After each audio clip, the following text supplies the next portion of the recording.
అందరికీ మంచి పొద్దున. Welcome to Paladhara dairy farm Proddatur. ఈరోజు ఫ్యాట్ వచ్చేసి 7.8.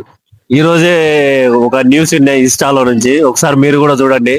ఇక నుండి మనం మిల్క్ తాగడం కూడా మానేయాలనుకుంటా. ఎందుకంటే రీసెంట్ గా జరిగిన ఒక బ్లైండ్ టెస్ట్ లో మన ఇండియాలో ఉన్న టాప్ బ్రాండ్స్ వాటి యొక్క మిల్క్ క్వాలిటీ టెస్ట్ అయితే ఫెయిల్ అయ్యాయి. రీసెంట్ గా ట్రస్టిఫైడ్ అనే ఒక YouTuber Amul, Mother's Dairy, Country Delight ఈ కంపెనీస్ నుంచి మిల్క్ అయితే ఆర్డర్ చేసి వీటిని ల్యాబ్ టెస్ట్ అయితే పంపించారు. ల్యాబ్ టెస్ట్ లో ఈ 3 కంపెనీస్ కి సంబంధించిన మిల్క్ అయితే క్వాలిటీ టెస్ట్ ఫెయిల్ అయింది. వీటిలో కాలిఫార్మ్స్ అనే హార్మ్ఫుల్ బ్యాక్టీరియా డిటెక్ట్ అయినట్టు రిపోర్ట్స్ అయితే చెప్తున్నాయి. ఏదైతే మన ఫుడ్ సేఫ్టీ డిపార్ట్మెంట్ ఉందో FSSAI, ఇది సెట్ చేసిన లిమిట్ కంటే ఈ కంటామినేషన్ 10 టైమ్స్ ఎక్కువ ఉందంట. సర్ప్రైజింగ్ గా అమూల్ కి సంబంధించిన పౌచ్ మిల్క్ లో మాత్రమే ఈ కంటామినేషన్ ఉన్నట్టు తేలింది. టెట్రా ప్యాక్స్ అయితే ఎటువంటి కంటామినేషన్ లేదు, ఎటువంటి బ్యాక్టీరియా లేదు, ఇవి సేఫ్ టు యూస్. ఇప్పుడు మీలో చాలా మందికి డౌట్ రావచ్చు, బ్రో ఇప్పుడు మనం ఆ మిల్క్ ని హీట్ చేస్తే అందులో ఉన్న బ్యాక్టీరియా చనిపోతుంది కదా అని చెప్పేసి. ఎస్, ఆ బ్యాక్టీరియా అయితే చనిపోతుంది, కానీ ఆ బ్యాక్టీరియా మిల్క్ లో ప్రెసెంట్ ఉన్నప్పుడు రిలీజ్ చేసిన టాక్సిన్స్ అయితే అలానే ఉంటాయి. సో అలా టాక్సిన్స్ ఉన్న మిల్క్ ని మనము కంటామినేటెడ్ మిల్క్ అని చెప్తాం. కాలిఫార్మ్స్ అనే బ్యాక్టీరియా మేజర్ గా కంటామినేటెడ్ వాటర్ లో, డ్రైనేజ్ వాటర్ లో, లేకుంటే వేస్ట్ వాటర్ లో ప్రెసెంట్ ఉంటుంది. ఇప్పుడు ఇదే బ్యాక్టీరియా మనం తాగే మిల్క్ లో కూడా ఉందని ఈ ల్యాబ్ టెస్ట్ అయితే చెప్తుంది. మిల్క్ లో ఈ బ్యాక్టీరియా ఉండాల్సిన లిమిట్ కంటే ఎక్కువ ఉంటే మనకి ఏమైతుందంటే డయేరియా, స్టమక్ పెయిన్, వామిటింగ్స్ ఇలాంటి ప్రాబ్లమ్స్ వస్తాయి, ఎస్పెషల్లీ పీపుల్ విత్ లో ఇమ్యూనిటీ. సో రీసెంట్ గా అయితే ఈ న్యూస్ చాలా వైరల్ అవుతుంది all over social media platform. So